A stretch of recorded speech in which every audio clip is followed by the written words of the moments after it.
स्वच्छ आणि सुंदर अलिबाग शहराला सध्या नागरी समस्यांचा विळखा बसला आहे. अस्वच्छता, अपुरा पाणी पुरवठा, अतिक्रमण आणि बकालीकरण यामुळे नागरी समस्यांमध्ये भर पडली आहे. अलिबागचे माजी नगरसेवक अमर वार्डे यांनी मुख्याधिकाऱ्यांना पत्र लिहून या प्रश्नाकडे लक्ष वेधले आहे. अलिबाग शहरातील विविध भागात कचऱ्याचे ढीग बरेच दिवस पडून आहेत. वारंवार पाठपुरावा करूनही हा कचरा उचलला जात नसल्याचे दिसून येत आहे. शहरालगत असलेल्या खारफुटीवर कचरा टाकण्याचे काम सुरू आहे. नगरपालिकेने रस्ते झाडण्याचे काम ठेकेदारी पद्धतीने दिले आहे, मात्र हे काम योग्य प्रकारे होत नाही. अलिबाग नगरपालिकेकडून पावसाळ्याच्या पार्श्वभूमीवर सुरू असलेली कामे अजूनही अपुरीच आहेत. आंबेडकर चौक आणि सतीश इंजिनिअरिंग रस्त्यावरील पावसाच्या पाण्याचा निचरा व्हावा यासाठी नगर परिषदेने ठोस उपाययोजना केलेली नाही. त्यामुळे पावसाळ्यात पाण्यात वाट काढत पादचाऱ्यांना वाटचाल करावी लागत आहे. शहरातील रस्त्यावर ठिकठिकाणी अतिक्रमणे होत आहेत. याशिवाय शहरातील एकमेव क्रीडांगणाचे वाहनतळ म्हणून वापर सुरू झाला आहे. या समस्येकडे माजी नगरसेवक अमर वार्डे यांनी मुख्याधिकारी यांचे लक्ष वेधले आहे. नगरपालिकेचे प्रशासक म्हणून त्यांनी यात लक्ष टाकावे आणि नागरी समस्या सोडवण्यासाठी प्रयत्न करावेत अशी मागणी त्यांनी केली आहे. नगर परिषदेने पहिली गोष्ट म्हणजे कचरा काढण्याचं काम आउटसोर्स केलंय. तो कॉन्ट्रॅक्टर आहे पुण्यातला. त्याचं अलिबागेत कोण असतं कोण नसतं माहीतच नाही आणि त्याच्यामुळे अनेक दिवस कचरा काही ठिकाणचा काढलाच जात नाही.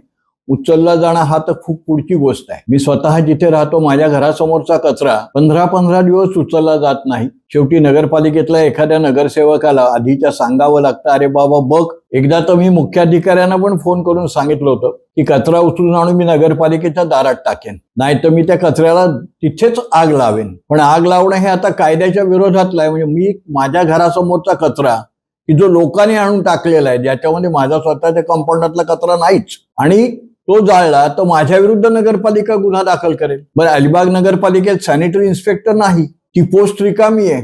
अलिबाग नगर परिषदेच्या मुख्याधिकारी कधीही रस्त्यावर कुठे काही बघतायत असं चित्र नाही. आणि त्याच्यामुळे या शहराला स्वच्छ अलिबाग, सुंदर अलिबाग म्हणण्यापेक्षा बकाल अलिबाग, गलिच्छ अलिबाग असं म्हणण्याची पाळी आहे. शहरातले रस्ते सकाळी लवकर बघा किंवा रात्री उशिरा बघा, सगळीकडे कचऱ्याने भरलेले असतात आणि कचरा उचलला जातच नाही. इतकंच नाही, अनधिकृत बांधकाम मोठ्या प्रमाणावर आहेत. रस्त्यांचा अनधिकृत गोष्टींसाठी वापर मोठ्या प्रमाणावर आहे. लोकांनी रस्त्यावरच गॅरेजेस छापलेत आणि रस्त्यावर टू व्हीलर दुरुस्त केल्या जातात अलिबाग शहरात. इतकंच नव्हे तर रस्त्याला लागूनच लोकांचे खाण्याचे स्टॉल आहेत. त्यांच्या पोटावर पाय आणणं हा मुद्दा नाही, पण वाहतुकीसाठी त्याचा काही प्रश्न होतो की होत नाही. पोलिसांनी शहरामध्ये जे सगळे डिव्हायडर टाकलेत ते रोज हलवले जातात. कोण हलवतं परमेश्वराला माहिती. मग ते हलवले का याचं पण कुठे कारण मीमांसा नाही आणि पोलीस नगर परिषदेला विश्वासात न घेता या सगळ्या गोष्टी करतात. तेव्हा